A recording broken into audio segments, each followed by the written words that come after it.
The Stormcloaks versus the Imperials, Independence versus Empire. To understand how the Sons of Skyrim spilled their own blood, we must go back around 20 years to the Great War between the Old Mary Dominion and the Empire, which I explored in this video. To put it simply, the Old Mary Dominion was ruled by the Ultima supremacist Thalmor, whose attempt to seize part of Hammerfell snowballed into a full-scale desire to conquer the empire of Titus Mede II. One man named Ulfric was forged in the fires of this war.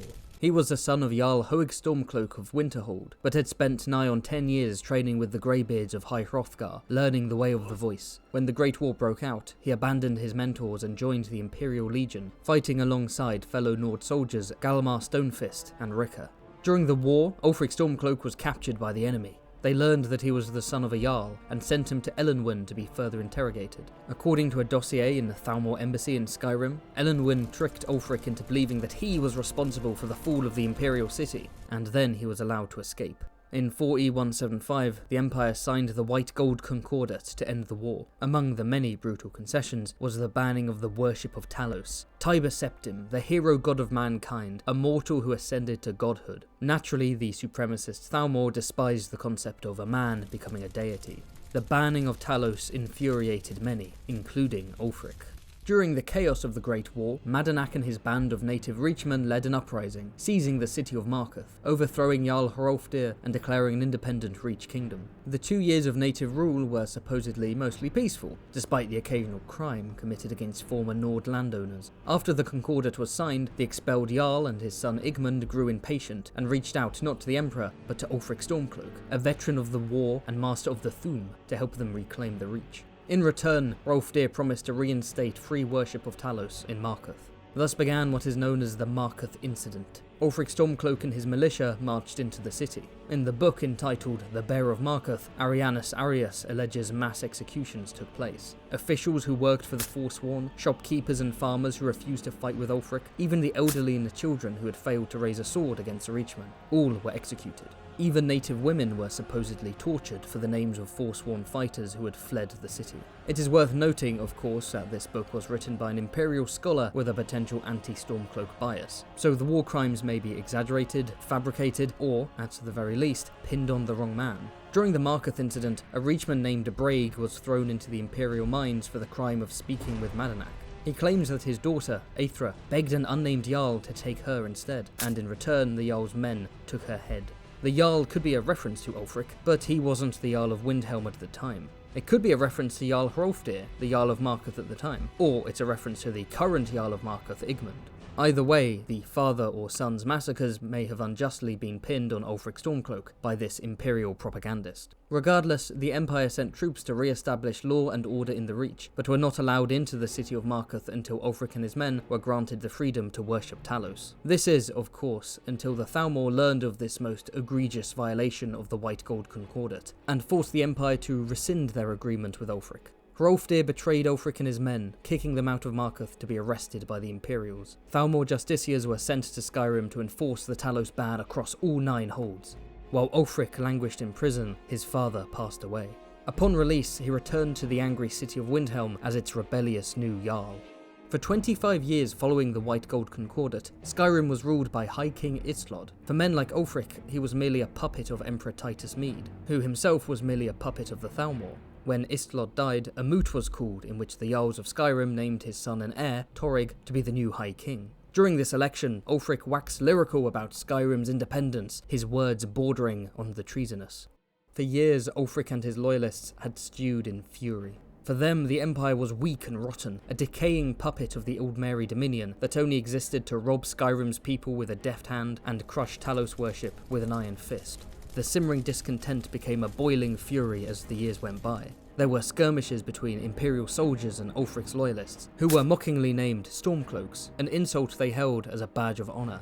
What truly broke the kingdom of Skyrim was the death of High King Torrig. In 4E201, Ulfric Stormcloak rode up to the Gates of Solitude. He entered the Blue Palace, where Torrig was waiting, expecting the Jarl of Windhelm to call for Skyrim's independence from the Empire. Instead, he challenged the High King to a duel. Legally, Torrig did not have to accept this, but to reject the old way would be to stain his honour. He took the challenge, and the duel commenced. What happened next is a matter of debate. Ulfric claimed that he used the Thu'um to shout Torrig to the ground before slaying him with a sword. Yet, according to Torrig's wife Elisif the Fair, the power of the Thu'um itself is what killed the High King. The Stormcloaks considered this a fair duel, and proof that Ulfric deserved the title of High King, while those on the Imperial side believed this to be an act of murder and usurpation. Ulfric fled the city with the help of a Solitude guard named Rogvir, who opened the gates for him and was subsequently beheaded. The Jarl returned to Windhelm, and war broke out across the land. Ulfric desired the High Kingship of Skyrim, and was supported by those who demanded independence from the Empire, the freedom to worship Talos, and the ability to expel the Imperial Legion and destroy the Thalmor presence in Skyrim. In response, Emperor Titus Mede II sent General Tullius to command the Imperial forces within Skyrim and rally those across the land who supported the Empire. The civil war literally split Skyrim in half. Jarl Ulfric Stormcloak leads his men from the city of Windhelm in the hold of Eastmarch, alongside his second-in-command and fellow Great War veteran, Galmar Stonefist, and the Stormcloak officer, Irsarold Thricepierced. Galmar is furious that so many Nords bled for the Empire, only for the Empire to turn around and betray them. Ulfric is firmer than his father on certain matters within the city, relegating the Dunmer population of Windhelm to the slums of the Greywater, and banishing the Argonian population to the assemblage outside the city walls. While he appears to prioritise Nords, and seemingly bears no love for Dark Elves, Argonians or Khajiit, it's worth noting that other races are allowed to live and own businesses within Windhelm. From the city of Riften in the Hold of the Rift, Jarl Layla Lawgiver supports the Stormcloaks, although she considers Ulfric to be more interested in seeking power than independence. Gonnar Oathgiver serves as the Stormcloak commander of the Rift. From the city of Winterhold in the Hold of Winterhold, Jarl Career supports the Stormcloaks, although he doesn't discuss his motivations. Kai Wetpommel is the Stormcloak commander of Winterhold. From the city of Dawnstar in the Hold of the Pale, Jarl Skald Felgeif supports the Stormcloaks. He believes their side has the blessing of Talos. In fact, he believes that the dragons have been sent by an angry Talos to punish Skyrim until the Empire is expelled from its borders. Skald the Elder also holds immense respect for Ulfric, who he claims is the true king, and apparently he also thinks Ulfric is literally invincible and spits dragonfire. The Stormcloak commander of the Pale is Frogmar Bannertorn. Yet the other half of Skyrim supports the Empire, believing that it must remain strong and united in the face of an inevitable Second Great War against the Aldmeri Dominion. For them, Ulfric is an egomaniac, willing to plunge Skyrim into chaos and bloodshed for the sake of an independence that will not last when the Thalmor come knocking. Most Empire loyalists do not support the White Gold Concordat, but consider it a necessary and temporary evil to maintain peace and prepare for the next war. General Tullius commands the Imperial forces within Skyrim from the City of Solitude in the hold of Harfingar. The gruff Imperial, who holds little understanding or respect for Nord culture, was sent by Emperor Titus Mede II following the death of the High King. Tullius's chief lieutenant is Legate Rika, a veteran of the Great War and former friend of Ulfric and Galmar. Rika is a proud daughter of Skyrim, and believes the Stormcloaks are weakening the Empire in the face of the Dominion. The Harfingar legate is Adventus Caesenius. The Jarl of Solitude is Elisif the Fair, the aforementioned widow of Torrig. Though popular among her people, she is young and inexperienced in the art of politics, with many of her duties being handled by her steward, Fulk Firebeard. From the city of Markuth in the Hold of the Reach, Jarl Igmund supports the Empire, with the help of his uncle and steward, Rayrik. Igmund believes the Empire is responsible for maintaining order, especially with the looming threat of the Forsworn on the horizon. The Reach legate is Emmanuel Admand. From the city of Morthal in the hold of Hjalmarch, Jarl Idgrod Ravencrone supports the Empire, lamenting that the people of Skyrim are fighting amongst themselves. The Hjalmarch legate is Torinus Julius. From the city of Fulkreath in the hold of Fulkreath Hold, Jarl Sidgeir supports the Empire. His uncle Dengeir was previously in charge, but was encouraged to abdicate his position after openly supporting the Stormcloaks. Sidgeir is a lazy spendthrift who consorts with common criminals, and leaves most of the work to his steward Nenya. The Fulkreath Hold legate is Skulnar. The city of Whiterun, in Whiterun Hold, is initially neutral. It is ruled by Jarl Balgruf the Greater, and in his words, he's on the side of Whiterun. The civil war almost ended before it could truly begin. General Tullius successfully ambushed Ulfric and some of his men at Darkwater Crossing, capturing them and taking them to the village of Helgen to be executed. As luck would have it, Alduin the Dragon interrupts the executions, giving Ulfric the chance to escape. Here the timeline splits. It's possible that the Stormcloaks were aided by the Dragonborn. Galmar sent him to slay an ice wraith at Serpentstone Isle to prove his worth, after which he swears the Stormcloak oath. I do swear my blood and honour to the service of Ulfric Stormcloak, Jarl of Windhelm and true High King of Skyrim. As Talos is my witness, may this oath bind me to death and beyond, even to my lord as to my fellow brothers and sisters in arms. All hail the Stormcloaks, the true sons and daughters of Skyrim. Later, Galmar convinces Ulfric to hunt for the Jagged Crown, worn by Skyrim kings of yore, to use as a symbol of legitimacy. Galmar and the Dragonborn travel to Corvinland to retrieve the crown, fighting against Imperial legionnaires who had the same idea. The Dragonborn may have travelled to Solitude to hand the crown to General Tullius instead, thereby switching sides, or he may have handed it to Ulfric as intended. Ulfric orders the Dragonborn to deliver a war axe to Jarl Balgruf in Whiterun as a warning, you are with me or against me. In the face of this threat, Balgruf hands the axe back, and finally sides with the Legion. Galmar leads an army of Stormcloaks to breach the walls of Whiterun, which is defended by city guards and Imperial soldiers alike. They fight through the streets, and push into Dragon's Reach itself. Balgruf and his family are spared but exiled, and he is replaced by Vignar of Clan Greymane. Vignar was an Imperial commander for 30 years, and a veteran of the Great War, but everything changed when the Concordat was signed. He desires to build a Temple of Talos in Whiterun, and appoint Heimskir as its high priest. Hjornskar Headsmasher becomes the commander of the Stormcloaks in Whiterun Hold. With Whiterun in the fold, the Stormcloaks boast an advantage, yet the war continues. Stormcloak prisoners are freed from cells, Imperial documents are stolen from couriers, and forged documents are delivered to Imperials. The Dragonborn is given an important mission: find proof that the Steward of Markarth, Rayruk, is a secret Talos worshipper, and blackmail him for information. The terrified steward reveals that a wagon of silver and weaponry is heading for Solitude, and the Stormcloaks seize the goods for themselves. Fort Newgrad in Falkreath Hold is captured, giving Falkreath over to the Stormcloaks. Jarl Sidgeir is overthrown by his own uncle, Dengir. While he considers Ulfric to be power-hungry, he'd rather be ruled by him than a foreign emperor on a gilded throne. When Fort Sungard in the Reach is captured, Markarth is taken by the Stormcloaks. Jarl Igmund is overthrown by Thongvor of the wealthy Silverblood clan. He's loyal to Ulfric, the man who saved Markarth from the Forsworn all those years ago. When Fort Snowhawk in Hjalmarch is captured, Morthal is seized by the Stormcloaks. Jarl Idgrod Ravencrone is replaced by Sorley the Builder, the wife of the Overseer of Rockwallow Mine. Yeah, I don't know why she becomes the Jarl. Was there literally no one else? Just one hold stands between Ulfric and total victory, Harfingar. Once Fort Hragstad is captured, the path towards Solitude is laid bare.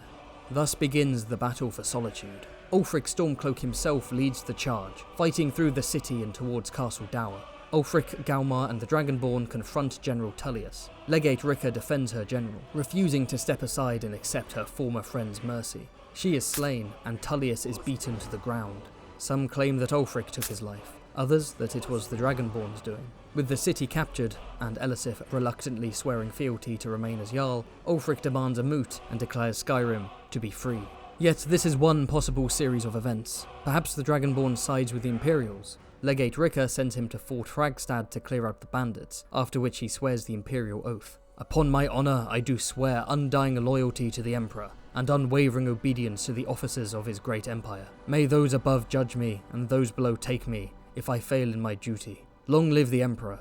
Long live the Empire. Rika persuades the reluctant Tullius to send troops to Corvinland to prevent Ulfric from snatching the Jagged Crown. She believes it would better suit Jarl Elisif and her claim. The Dragonborn joins the expedition, fighting Stormcloaks along the way. It is possible that the Dragonborn delivers the crown to Ulfric to switch sides, but he may also deliver it to Tullius. Jarl Balgruf decides to send Ulfric a war axe with the help of the Dragonborn. Ulfric of course rejects this, and Balgruf sides with the Imperial Legion. Legate Rika and Legate Quentin Kippius lead the defense of Whiterun in the face of the Stormcloak attack, and the enemy is defeated, securing Whiterun Hold for the Empire. The war, of course, is not over. Like the Stormcloaks, the Imperials capture forts, rescue prisoners, and forge documents. The Dragonborn is sent to find evidence of the Steward of Riften's involvement with the Thieves' Guild. He confronts Anuriel with an incriminating letter. In return for silence, she reveals that a shipment of gold and weaponry is being transported to Windhelm. It is, of course, ambushed by the Imperials. When Fort Dunstad in the Pale is captured, Dawnstar is seized by the Empire. Jarl Skuld is overthrown by Brina Merilis, a retired Nord legionnaire who thinks Skuld is a fool. Constantius Tertullius becomes the legate of the Pale. Fort Greenwall in the Rift is captured, and Riften is seized by the Empire. Jarl Layla Lawgiver is overthrown by the corrupt Maven Blackbriar, matriarch of the Blackbriar clan. She previously had the Jarl and the Riften Guard in her pocket, so why not step out of the shadows and rule in the light? She also has alleged ties to both the Thieves' Guild and the Dark Brotherhood. Phasendil becomes the legate of the Rift. When Fort Castav of Winterhold is captured, the city of Winterhold is claimed by the Empire. Jarl Career is overthrown by Crowdar, a noble who believes the Empire can help restore the dilapidated city to its former glory. Savan Telendus becomes the legate of Winterhold. Just one hold stands between Tullius and total victory: Eastmarch. Once Fort Amol is captured, the path towards Windhelm is laid bare. Thus begins the battle for Windhelm. Led by General Tullius himself, the Imperial legionaries breach the gates, charge through the city streets, and break into the Palace of Kings, where Ulfric Stormcloak and Galmar Stonefist await. Tullius accuses the men of insurrection, murder, assassination of the High King, and high treason. He demands that they surrender and face public execution, but they fight back. Galmar is slain, and Ulfric is beaten to the ground. He asks for the Dragonborn to kill him, to make for a better song. Either the Dragonborn obliges, or Tullius performs a summary execution himself. The general gives a triumphant speech, declaring that Ulfric's head will be sent to Cyrodiil, and that Windhelm is to be taken over by Brunwolf Freewinter, someone more compassionate towards non-Nords, who plans to renovate the Greyquarter and work towards bringing Argonians into the city. Thus does Skyrim remain in the Empire. Two different victories. What lies in the future of each? If the Stormcloaks win, Ulfric will call a moot, and his loyalist Jarls will decree him the new High King of Skyrim. Skyrim will leave the Empire, the Imperial legionaries will be expelled, and Thalmor agents will be hunted down. Pro-Empire Jarls will be thrown into the cells of the Blue Palace, to either rot or wait for execution. It is possible that Ulfric's racial policies in Windhelm, specifically towards the Dunmar, Argonians and Khajiit, will spread throughout the entire kingdom. The Empire will be severely weakened, encompassing only Cyrodiil and High Rock. This is not a perfect outcome for the Thalmor, who preferred a forever war stalemate, but it's a decent one. The Aldmeri Dominion will inevitably declare another great war against the Emperor, and they may successfully conquer Cyrodiil this time, destroying the Empire once and for all. The Thalmor would not be satisfied, though. Their eyes will surely turn northwards to Skyrim. On one hand, Skyrim has just suffered a civil war and is now all alone. It may crumble in the face of the Dominion. On the other hand, the Dominion has previously been defeated by Hammerfell, so perhaps the Nords will take inspiration from the Redguards. In fact, being independent does not mean they lack allies. There may be a Hammerfell-Skyrim alliance, the Pact of Sand and Snow, to fight back against the Thalmor scum. There is even a more radical option. Galmar Stonefist explicitly speaks of Skyrim rising up and taking the fight to the Dominion itself, although if Ulfric did in fact march his men to the Somerset Isles, it would likely end in disaster. If the Imperials win, Elisif will likely be crowned High Queen of Skyrim, and General Tullius will stamp out any remaining Stormcloak bands. The Stormcloak Jarls and Stewards will be thrown into the cells of the Palace of Kings to face Imperial justice and public execution. This is the worst case scenario for the Thalmor. While Skyrim will certainly be weakened, it will remain in the Empire. The upcoming war is still inevitable, but the odds don't look as drastic for the Empire in this timeline. The third and most cursed option is that the civil war just doesn't end. Just as the Thalmor desire, both sides may reach a bloody stalemate, wasting lives and resources for little gain. The Empire will slowly be bled dry, and the Dominion will be ready to strike. Alright, time to start a civil war in the comments. Who do you support? The Stormcloaks or the Imperials? It's 2025 and we're still debating this, apparently. If you enjoyed this video, feel free to check out my animated summary of the Great War between the Empire and the Aldmeri Dominion. Like and subscribe, check out the Patreon, and special thanks to all my patrons, in particular, Andre, Caden, Colshot, Devcole, Itchaboi, Elias and Pioneer. See you next time.